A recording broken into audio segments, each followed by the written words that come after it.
విజయవాడలోని భారీ వాహనాలు రాకపోకలు మరియు ట్రాఫిక్ అంతరాయం వల్ల ఇబ్బంది పడుతున్నాం అంటూ స్థానిక ప్రజలు వినతి పత్రాలు అందజేశారు. వెంటనే స్పందించిన కూటమి నేతలు విజయవాడలోని నూతన ఆటో నగర్ ఏర్పాటుకు ప్రత్యామ్నాయ మార్గం కోసం రోడ్లను పరిశీలిస్తున్న ఎంపీ కేశినేని శివనాథ్ మరియు విజయవాడ తూర్పు ఎమ్మెల్యే గద్దె రామ్మోహన్ మరియు ఎన్టీఆర్ జిల్లా కలెక్టర్ లక్ష్మీషా పరిశీలించారు.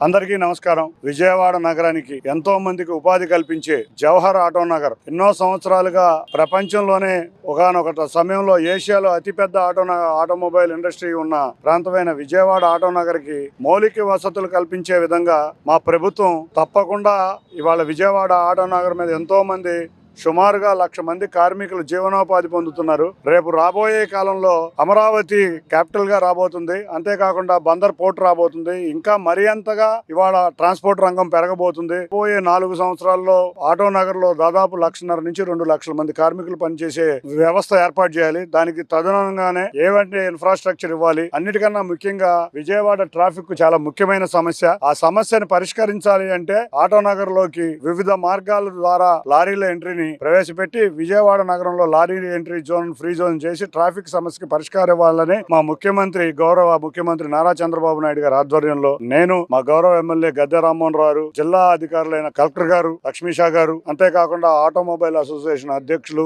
లారీ ఓనర్స్ అందరం కలిసి ఇవాళ కొన్ని ప్రాంతాలు పర్యటించడం జరిగింది. దీనికి ప్రత్యామ్నాయ మార్గాలు కూడా ఎన్నుకోవడం జరిగింది. ఆ ప్రత్యామ్నాయ మార్గాలు కలెక్టర్ గారి ఆధ్వర్యంలో, సిఆర్డీఏ గారి కమిషనర్ గారి ఆధ్వర్యంలో గౌరవ మంత్రి నారాయణ గారి దృష్టికి, అంతేకాకుండా ముఖ్యమంత్రి గారి దృష్టికి తీసుకువెళ్లి, ఎందుకంటే రేపు రాబోయే కాలంలో గన్నవరం నుంచి మెట్రో రాబోతుంది. అంతేకాకుండా మెడికల్ కాలేజీ నుంచి నెడమానూరు వరకు 6.3 కిలోమీటర్స్ ఫ్లైఓవర్ రాబోతుంది. వీటిలన్నిటికీ ట్రాఫిక్ సమస్యలు చాలా ఇబ్బందిగా ఉండబోతున్నాయి. దీంతో పాటు లారీలకు కూడా ఎంట్రీ ఇప్పుడు చాలా దుర్భాగ్యంగా ఉంది. ఇప్పుడు అవి కూడా మొదలైతే లారీ ఎంట్రీయే ఇబ్బంది అవుతుంది. కాబట్టి తాత్కాలికంగా కొన్ని రోడ్లు, పర్మనెంట్ గా తాత్కాలిక సొల్యూషన్ ఇమ్మని గౌరవ కలెక్టర్ గారిని కోరడం జరిగింది. వారు వెంటనే స్పందించి 8 గంటల సమయం తీసుకున్న వెంటనే మార్నింగ్కే ఇక్కడికి రావడం జరిగింది. ముందుగా డిస్ట్రిక్ట్ అడ్మినిస్ట్రేషన్ వారికి ధన్యవాదాలు. అంతేకాకుండా గౌరవ శాసనసభ్యులు ఎప్పుడు కూడా ఈ రోడ్లన్నీ వారికి ఆధ్వర్యంలోనే బాగు చేశాం. గద్దె రామ్మోహన్ రావు ఆధ్వర్యంలోనే తప్పకుండా ఈ చుట్టుపక్కల ఉన్న ప్రసాద్ గారు, గద్దె రామ్మోహన్ రావు, నేను, కలెక్టర్ గారు, సిఆర్డీఏ కమిషనర్ గారు, గౌరవ మంత్రి నారాయణ గారు కూర్చొని త్వరలో శాశ్వత పరిష్కారం ఇస్తామని తెలియజేసుకుంటాం జరిగింది. స్పీడ్గా అభివృద్ధి చెందుతున్న విజయవాడ నగరానికి